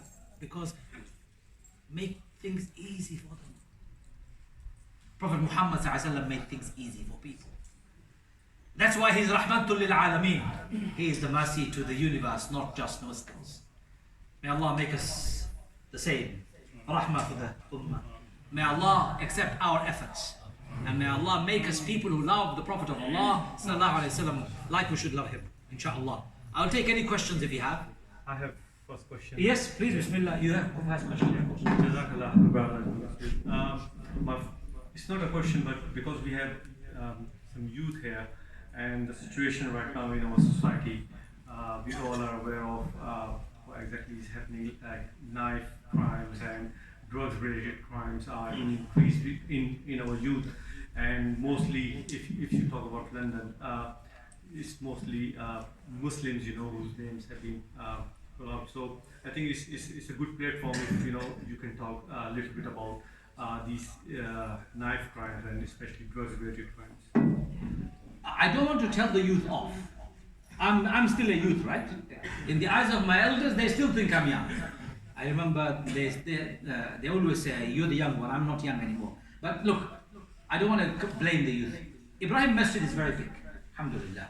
Do you have a youth center here? Yes. Where is your youth center? In the basement. In the basement. So all the fathers and the mothers, you should bring your children to this masjid and you should help them play here in a safe space. I grew up inside the masjid. I played in the masjid, I learned in the masjid, I slept in the masjid, I ate in the masjid, I did every single thing in the masjid. I remember when I was a little boy. My father would carry me to the masjid when I was young. So if our mosques can play a big role in opening up its doors and bringing the young people, giving them a space to come inside the masjid, then inshallah they will be better, far better than the streets.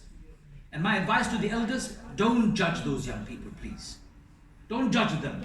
Even if they're walking into the mosque with torn jeans, even if they're walking with their trousers almost falling from their waist and their underwears are visible, don't judge them, let them be. Let them be. Let them come inside the mosque. Let them experience the love and the brotherhood and the sisterhood mosque offers. Let them enjoy the experience of sweetness in the mosque of your love, with your mercy and kindness. Let them enjoy it. Let the mosque be an open space. A man came to the Prophet of Allah's mosque and urinated in the mosque. You know the story. All the companions around started shouting it. Prophet ﷺ said to the companions, let the man finish. He's urinating in the mosque. Prophet says, let him finish. Don't disturb him.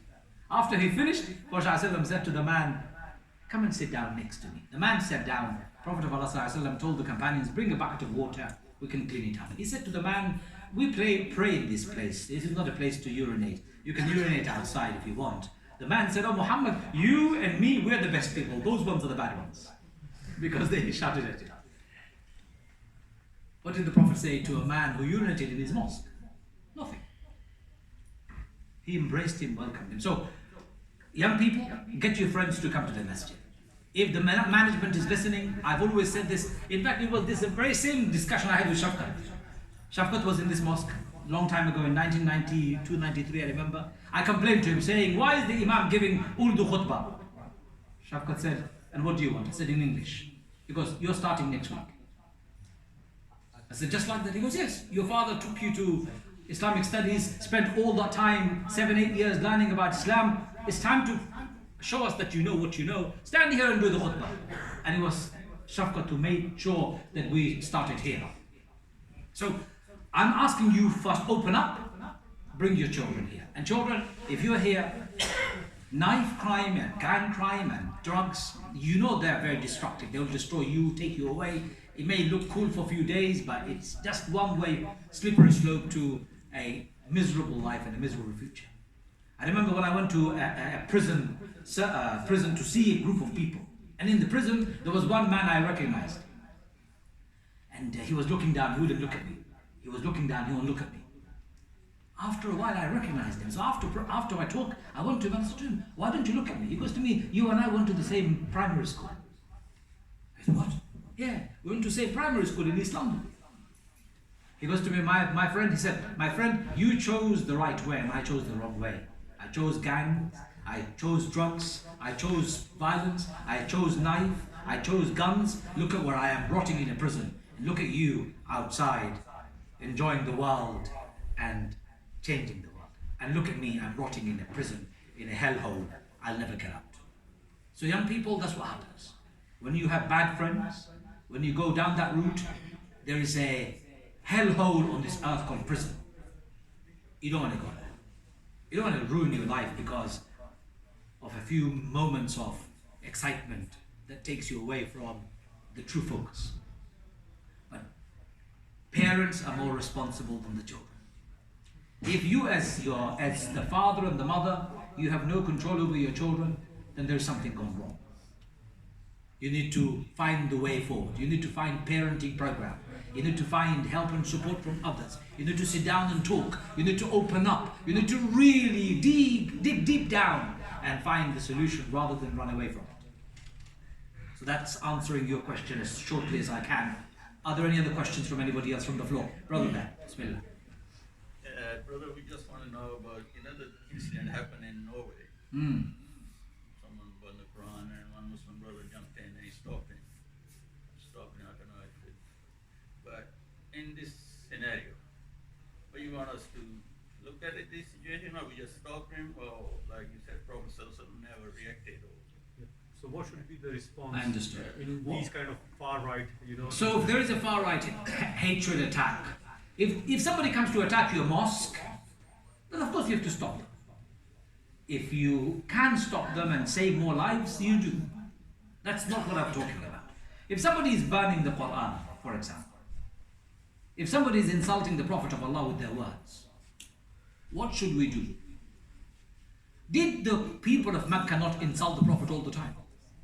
Of course they did. Allah mentions it in the Quran. They call you a kahin, they call you a majnoon, they call you a sha'ir, they call you a poet, possessed, they call you a madman, they call you all sorts of names. What did the Prophet do in return? Please tell me, somebody. Did he order them to be executed? No. Did he attack them? Did Allah reveal verses to banish them to hellfire? No. Nothing.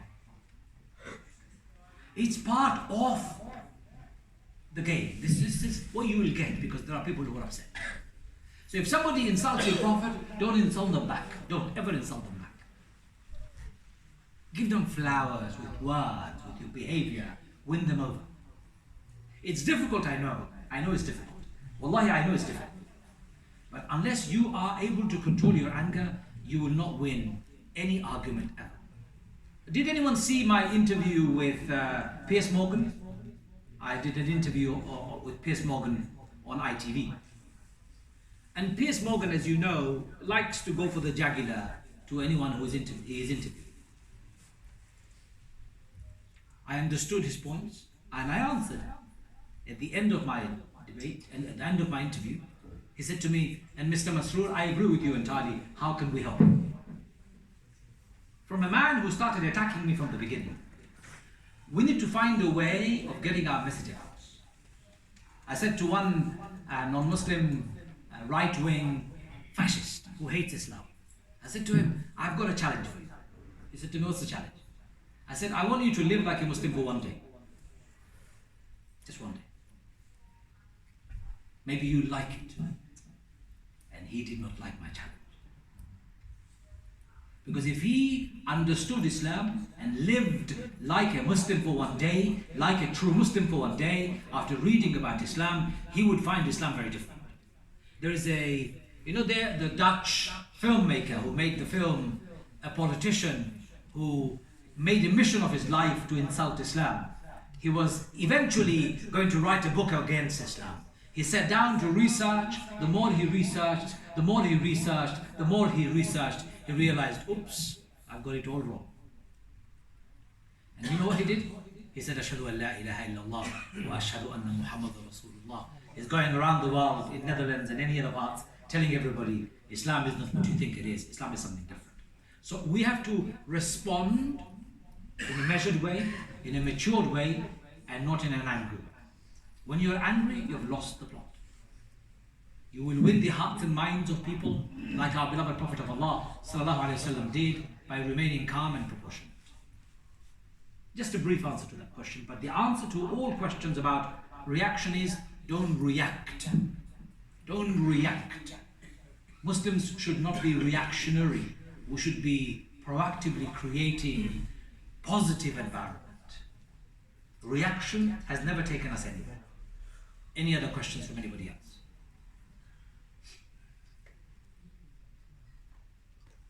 Good. I like that. No questions. It's important. So, how many of you have read the life of Prophet Muhammad ﷺ, a book on it? Put your hands up if you read a book on the life of the Prophet ﷺ. Okay. Very good. Excellent. More people have read. I want you to read more. Not just one. There's a fantastic book by what's his name? Subhanallah. No. Rahiq al-Makhtoum is a reference book. It's called Authentic Stories of the Life of the Prophet. Very good, of course, for reference. But I want a book that is engaging you. A literary book. So, Road to Mecca is excellent, true. Zakaria Bashir's book, Road to Mecca. Zakaria Bashir has written 3 books on the life of the Prophet. Road to Mecca, Sunshine at Medina, and Hijrah and its significance. 3 books, read them, very good. There is a particular person I'm looking for. He's also an Urdu writer. He wrote about the Prophet of Prophet ﷺ. Who are the Urdu writers in the Seerat? The most famous one? No. Nu'man Isa. Shibli. Seerat al-Nabi by Shibli Nu'man is available in English. But it is beautiful. It is beautiful. It's amazingly written. If you want to read about the Prophet as much as you can. The more you read, the more you love him. The less you read, the more emotionally you love him, but not really. What's the name? Seerat al-Nabi by Shibli Nu'man. But it's also been abridged now. There is a shorter version in English. So the Urdu version is 6 volumes. It's massive. But the English one, I was looking at it this morning on my shelf, is much smaller. A fabulous book. There are so many. There is an English lady called Karen Armstrong. She wrote a book about the Prophet of Allah ﷺ, one of the best books ever written by a non-Muslim about the Prophet. A lady called Karen Armstrong. Very good. So I'm recommending that you read as much as you can. Then there is a book written by our dear brother. He is still alive, subhanallah. He wrote the life of the Prophet ﷺ. He translated Fi Dhilal al-Quran into English. Ya Allah, see I'm getting old. Huh? No.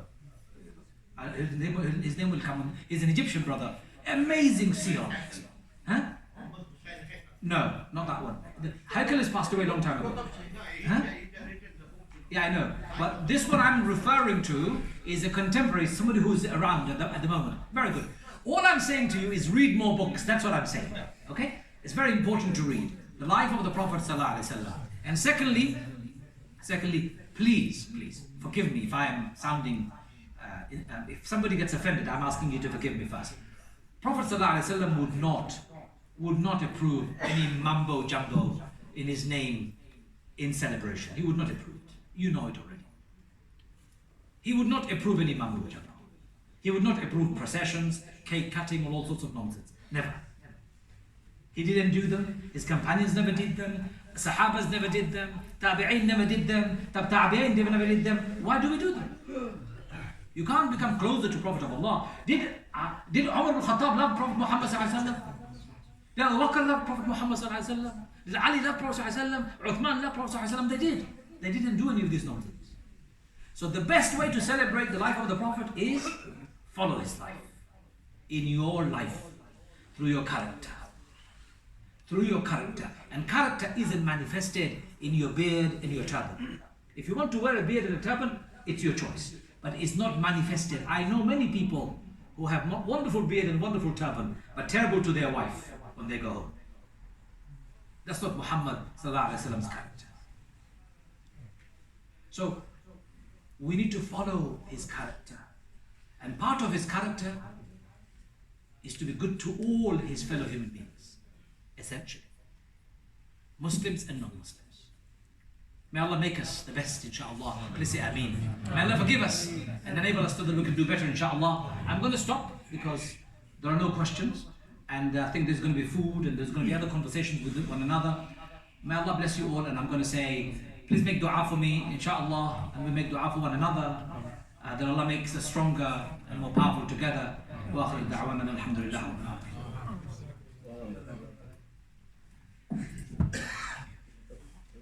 Jazakallah, brother. Ajmal Masroor, very thoughtful talk, and mashallah, may Allah give you the reward for this, and may Allah give you the reward for coming and giving the speech here. We have our Imam Hafiz Abu Bakr Sajjad with us. I would like to request him to conclude the program. Hafiz Abu Bakr Sajjad.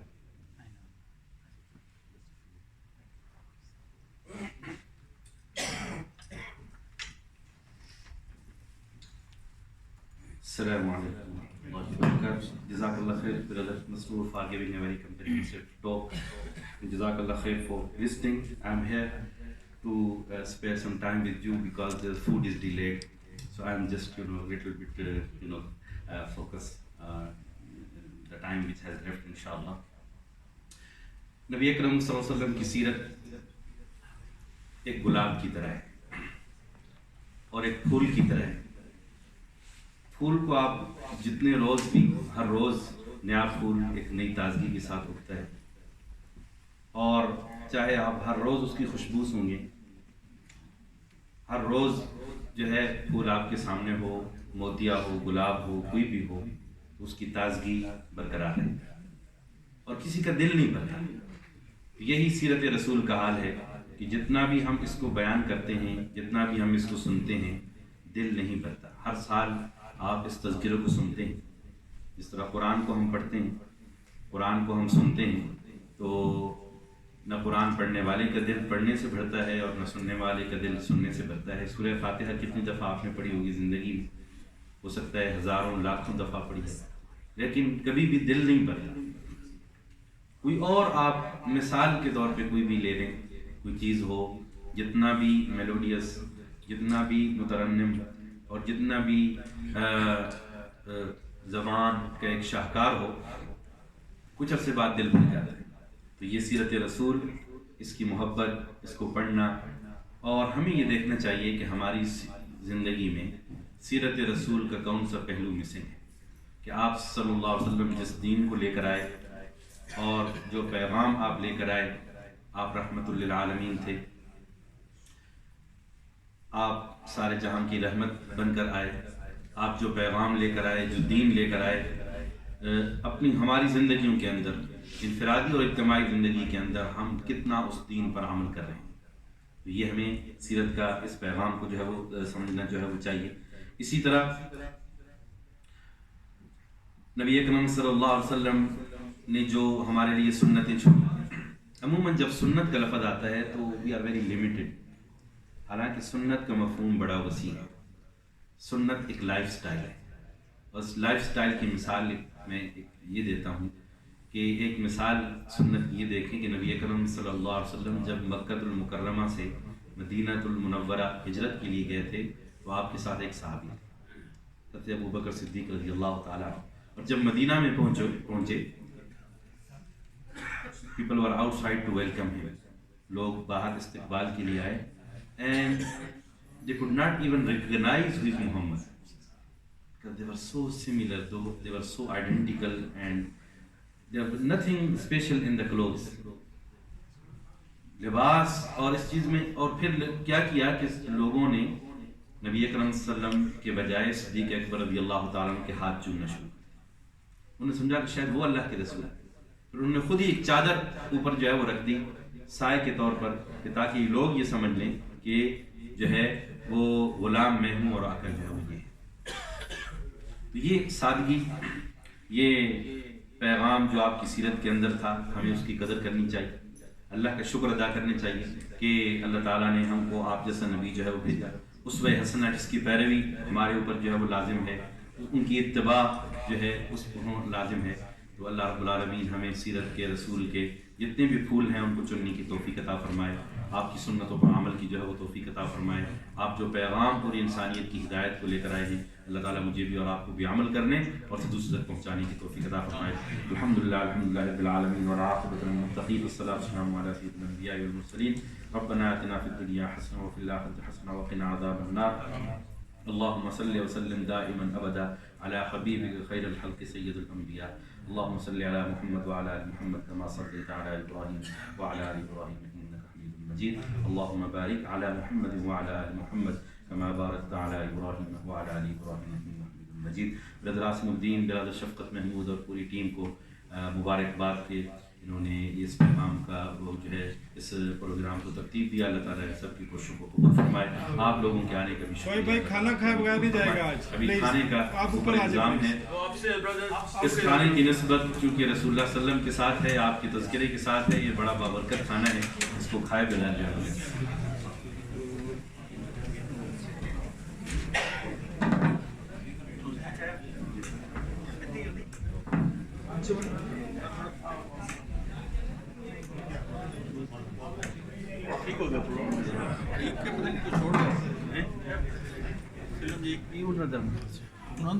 G G